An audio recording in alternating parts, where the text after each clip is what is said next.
Hello. Hello. అమ్మా ఎక్కడ ఆ, ఉన్నారా? ఒకసారి లోడ్ వేసుకుంటున్నా చేస్తాను ఒకసారి అది కదా ఐదు నిమిషాలు. అర్జెంట్ రా ఒకసారి. ఎరా చెప్పు. అది వీరవాసంలో యాక్సిడెంట్ అయిందిరా, ఒకసారి రారా. అవునా? ఆ, యా యా ఏమైంది? ఇక్కడ గుడి దగ్గర రథాన్ని గుద్దేశాను. చీకట్లో అవునా? కనపడలేదు. ఆ, ఎప్పుడు? పొద్దున్న 5 గంటలకి. మరి ఆ, ఏమంటున్నారు వాళ్ళు? ఏమైనా ఆపారేంటి? మరి ఆపరి గట్టు నీకు చేశాను.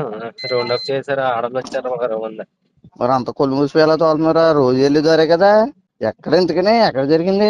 కొన్ని మా వాళ్ళు తెలిసిన వాళ్ళు ఉంటారు, వాళ్ళు పంపుతాం పని అది నేను వస్తాను వీరవాసరం. నేను ఒక గంటలో. వీరవాసం గుడి దగ్గర రథం ఉంటది కదా. అదమ్మా. ఆ, ఏంటి రాదు ఎందుకని? ఇవాళ ముక్కనుం కదా. ఆ, ముక్కులేసి పంపిస్తారు కదా రథాలు. ఆ, ఆ. సాగనంపుతారు ఆ రథాలు రమాయి. ఏంటి బాబు అన్న ఇంకోసారి అదేరా ముక్కనుమకి ముగ్గు రథాలు వేసి ఆగనంపుతారు కదా రోడ్డు మీద ముక్కులతోని. ఆ, ఆ. ఆ రథం. ఫోన్ పెట్టా బోకేదో అని.